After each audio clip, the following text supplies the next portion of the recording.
Hi kids! Hi families, it's Nicola. Bedtime stories. And tonight we're going to read Beauty and the Beast. It's a little bit longer, kids, so I'm going to need you to be really good and sit down and listen all the way through for the hopefully happy ending. So let's do this. Oops. Let's see. Once upon a time, in a faraway land, a young prince lived in a shining castle. Although he had everything in person that he could want, he had no love in his heart. One winter's night, an old woman came to the castle, begging for the prince to give her shelter.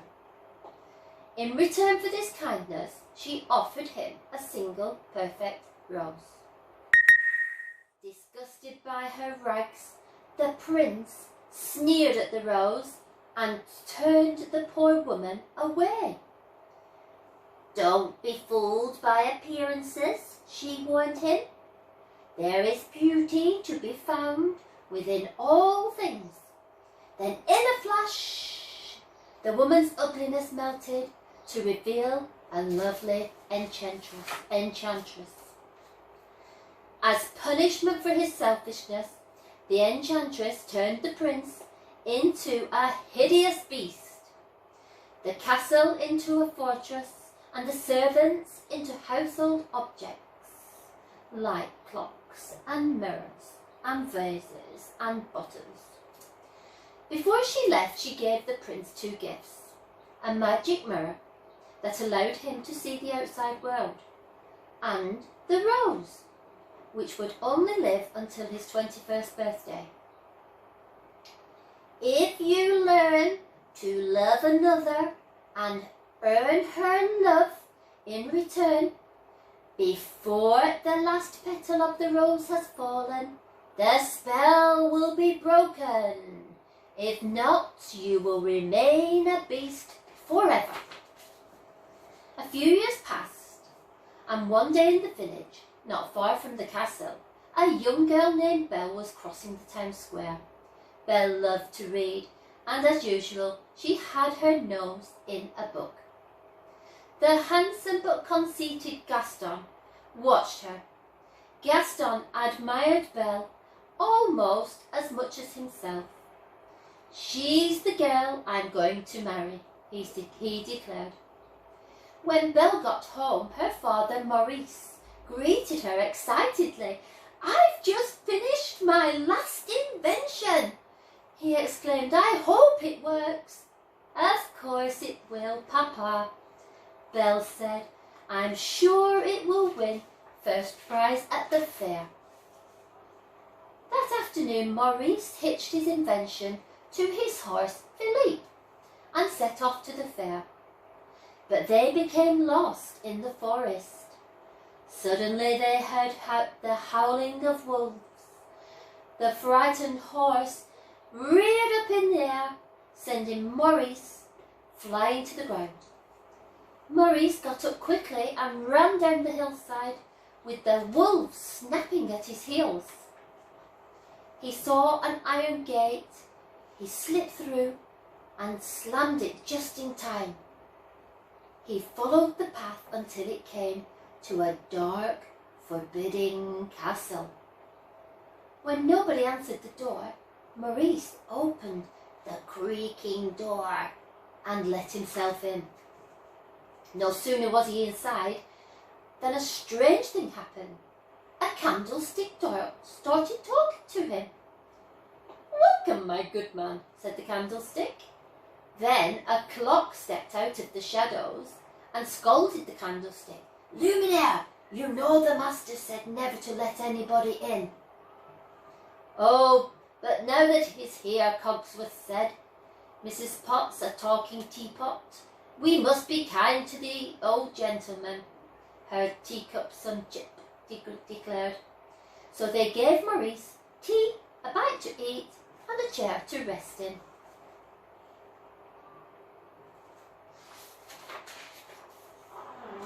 Suddenly, a dreadful beast burst into the room. "A stranger!" he roared. "What are you doing here?"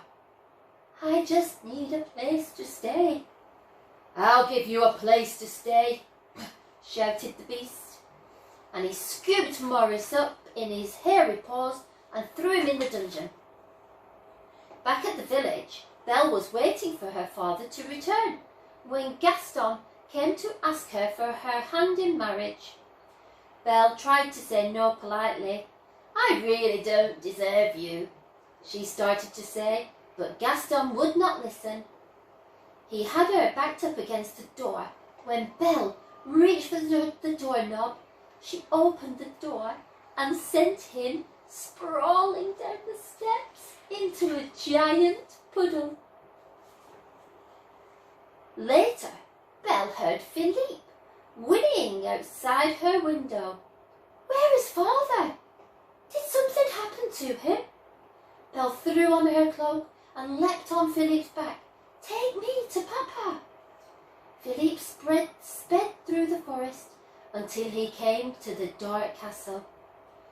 Belle saw her father's hat just lying on the ground. Oh, she tied Philippe to the post and followed the path. "Papa! Papa! Are you here?" She slowly pushed open the door of the castle and stepped inside. Luminaire, Cogsworth, Mrs. Pot and Chip quietly followed Belle through the hall. "Isn't she lovely?" whispered Mrs. Potts. "Perhaps she's the one who will break the spell." Finally, Belle found her poor father locked away in a lonely cell. She was reaching out to touch his hand when the beast suddenly appeared. Trembling with fright, Belle asked the beast to let her go. "He's an old man," she said. "Take me instead." "Very well," said the beast. "But you must promise to stay here forever." "You have my word." Then before Belle could even say a proper goodbye, the beast dragged Maurice away and sent him home in an enchanted coach. Soon the beast returned to Belle. "You may go anywhere in the castle, but not the west wing." The beast shut the door, and Belle was alone in the room. Meanwhile, Maurice raced to the village tavern to get help, but Gaston and the villagers only laughed at him, so he left by himself to find Belle.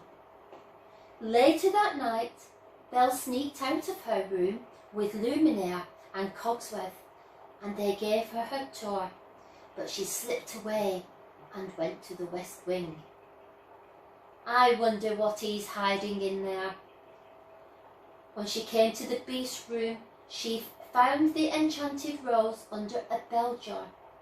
She was about to touch its soft petals when the beast came charging towards her. "Don't touch that! I told you not to come here! Get out!" Belle ran from the room, down the stairs and out into the freezing night. She leapt onto Philippe's back and began to race him through the woods. Suddenly, a pack of prowling wolves crept out of the darkness, their yellow eyes flashing in the night. Philippe reared up and Belle tumbled to the ground.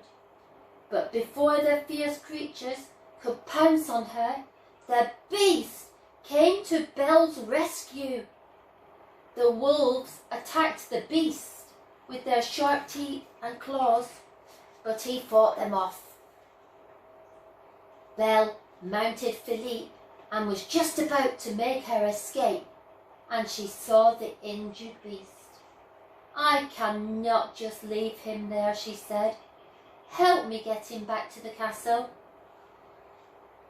When she got back to the castle, she said, "Thank you for saving my life." Belle smiled at the beast, and the beast smiled back shyly for the first time. In the days that followed, the Beast took Belle for walks in the garden, and she showed him how to be a gentleman. Slowly Belle and the Beast became friends. One night after dinner, the Beast led Belle to the ballroom. It wasn't long before they were dancing gracefully across the floor. "Are you happy here?" the Beast asked. "Yes," said Belle, "if only I could see my papa." "There is a way," said the Beast, handing her the magic mirror.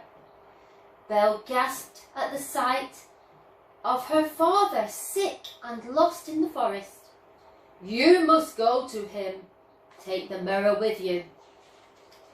Belle found her father, and with the help of the mirror and Philippe, she got him home, and he got better quickly.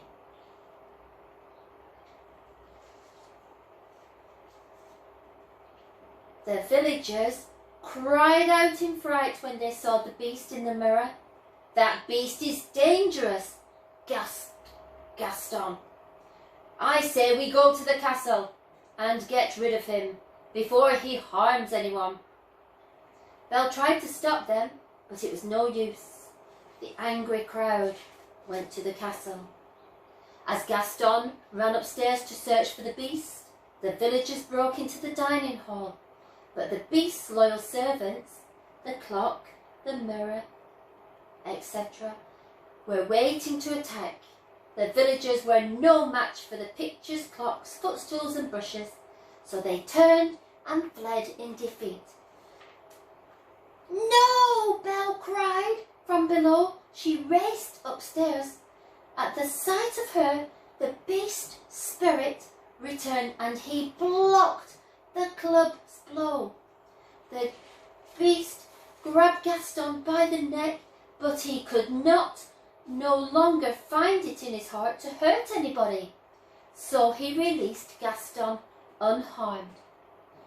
As Belle arrived and embraced the Beast, Gaston sneaked up from behind and stabbed the Beast in the back. Oh no! Roaring in pain, the Beast struck out at Gaston. Gaston took a step backwards and lost his balance. With a terrible scream, he fell from the roof and was gone forever. The Beast took a step towards Belle and then collapsed from his wounds. "At least I got to see you one more time." "That's okay. I'm going to make you better." Then she whispered, "I love you." In the Beast's room, Luminaire and Cogsworth watched in despair as the rose shed its last petal. But then, with a sparkling, magical light, it surrounded the Beast. His paws became hands and feet, and the rest of his body was restored to its former handsomeness. Belle looked on in amazement as the Beast turned into a prince. Wow! One by one, the objects in the household became human again. The spell was broken. Hooray! The prince and Belle looked into each other's eyes. As they kissed, they knew that they would live happily ever after. There they are, Belle and her prince. And I think that's the end. Yeah. So that's the end of Beauty and the Beast. I hope you enjoyed that, and I hope you were good. Like I said, it was a little bit longer. Anyway, I'm going to go now and prepare another story for you. So I'll be back soon. Okay? Take care.